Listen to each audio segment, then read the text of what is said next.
And the bottom of the filter. Oh yeah, look at that. Look at all that metal. Holy crap.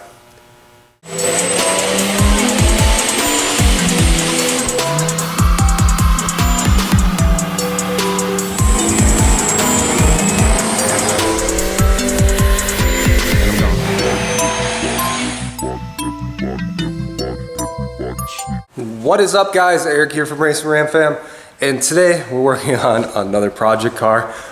This car is a 2008 Dodge Magnum 3.5 V6 all-wheel drive. I have no idea what kind of body style it is, so let's go take a look. But this Magnum is going to be our new baby hauler. I just had my first child last Saturday, so yeah, that happened. It's a SXT Magnum. It is very beat up, as you guys can see. So this thing has a absolutely horrible rod knock going to it, or some kind of knock. I don't know. That's what we're gonna start looking into today, see if we can find out what it is. But we are gonna use this, again, to haul the baby around. It's super spacious. This isn't gonna be a race car or anything. This is gonna be more of a daily driver. But if everything lines up right, we're gonna be doing probably fix the motor. It includes a rebuild or whatever it does. Fix the rest of the car. And then we're going to do body work, and then we are going to repaint this whole entire car. We are going to keep it a V6 still with the 3.5 liter V6 in it, due to the fact that we want that gas mileage, because again, this is just going to be a baby hauler, all-wheel drive. Great car in the winter since I live here in Minnesota, and just everything in between. And there she is, the 3.5 V6. Nothing special, nothing crazy. So I'm gonna start this up for you guys so you guys can hear how awful this thing sounds. And it's just, ugh. We picked this thing up for really cheap a long time ago. I actually bought this probably a year ago. And it's been sitting at my aunt's house getting dented.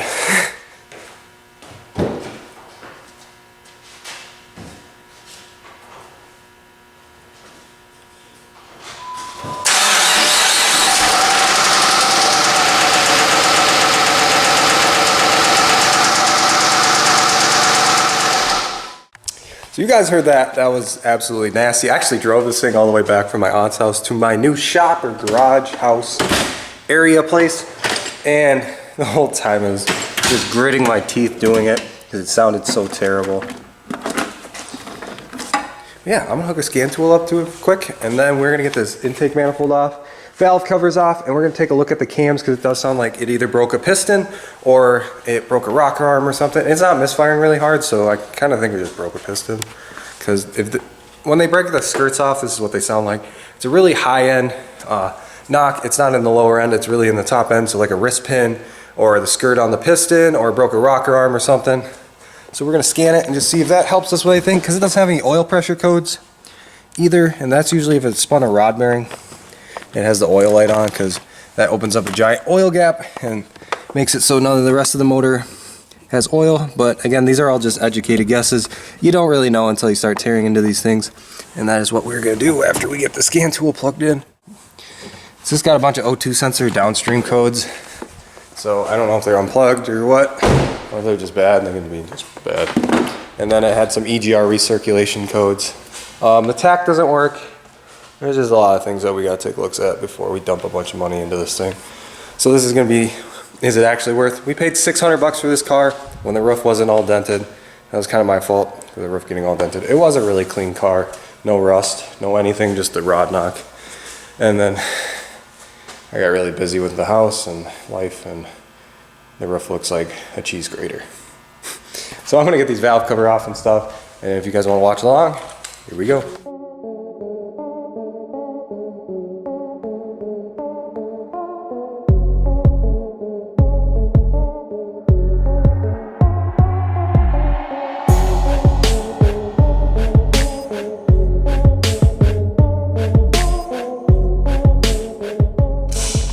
Alright guys, so we got that left side valve cover off because the noise was distinctly coming from the driver's side or left side. Pulled the rocker arms, or actually before we pulled the rocker arms we felt lash, and there was some crazy lash on all the exhaust side. Was absolutely sloppy, like probably like 30-40 thousandths, like super sloppy. And that was the noise. I think that's the noise we're hearing. I think the lifters took a crap. on here. You can see a lot of them. Like this one's shot out, and how low this one is, right there. The height difference. That one's out, that one's down, that one's down, that one's out. So the next thing I'm gonna do is actually drain the oil. Actually, I'm gonna take the other valve cover off and check that side to see if that side's just as sloppy. And we don't have any broken valve strings. The cam looks good. There's no flat spots. It's got a little wear. This motor does have 130,000 miles on it. But the oil up here, there's no metal shavings. I don't see any shavings whatsoever. So we're gonna get this valve cover off, compare it to this side with how much slop that had, my hand compare. So we got the right side valve cover off, and you guys can hear that, how much slop is in that. That one's not because it's on that camo, but that's a lot. But it's the same on this side too. So we're gonna pull this rocker arm assembly off, just inspect the lifters, just compare them to the other one. And then we are going to drain the oil and cut the filter open, see if we see anything. So yeah, so we're gonna get this car all lifted up and take a lookie. Alright guys, so we got the oil drained and the filter out, but the one thing is with this car, this thing is so clean for being a Minnesota car. Like there's barely, someone put a catalytic converter in it, there's barely any rust in this thing. Like this is crazy. Like look at this, not even in the pinches. Like you can still see paint in there. I don't know if someone didn't drive this in the winter or what. Someone did at one point in time. It's a little rusty. Maybe got a tiny bit of rust, but I'm thinking someone at one point in time actually did care about this car a lot and did not drive it in the winter. But it is the all-wheel drive model. That's why you can see the CV axles going to the front. We got a little drive shaft right here coming off the transfer case. We got the Neg 1 tranny that's leaking out of the plug like they all do. And yeah, someone kept this car really clean. Like this thing, like if you pull these down, there's no rust in these pinch welds. There's no rust really anywhere besides just back here is a little bit. But nothing bad at all. I'm pretty excited. So that is one thing that this car has going for it. It did not have all the dents on it. Kind of actually a little mad about all the dents because it was a really clean car. That's why I bought it with the rod knock, because I was going to fix it. Yeah, but you know what, stuff happens, things happen. So we're going to get this oil filter cut apart over on the table now. Alright guys, so we got the oil drained and the filter out. The oil is looking a little metallic-y, so it's not going with my theory of, or it's actually going with my theory of broken piston or something like that, other than the lifters in there. The lifters could have took a crap too because of low oil pressure due to all the metal contamination. So now we're going to cut this filter apart with our fancy tool we got right here, an oil filter cutoff tool. This one's a Long Acre racing one. I think I got it off Amazon for like 50 bucks or something like that. I've used it tons of times. Great investment to see how your motor's doing or how ones are blowing up. So we're getting on here, tighten up, and we'll grab our oil filter strap wrench and spin it on here, and it's going to slice the bottom of it open nicely and neatly. You can definitely tell someone did not like to change their oil. That looks brand new, that rocker box set. This looks old. So I don't know, it seems like someone did some work to this because like half the connectors were missing the red straps and some bolts were missing. So I don't know if someone did some work to this to try to make it better. Oh. I mean, it does have 130,000 miles on it. Someone's had to been in it. The car, I did a shakedown on the car. Front end, really tight. Back end's really tight. Brakes look alright. Just like that, I'm seeing tons of metal shaving. It's not looking too good for the old Magnum. After we get that cut open, we got our drain back valve, the top. Pretty good amount of metal shavings. And then what I'm doing is I'm spreading this cheap filter. Now we're using microgravers. Holy crap. Cheap. And you can see that metal dust right on my finger. So definitely rod bearing or something. Motor has to come out.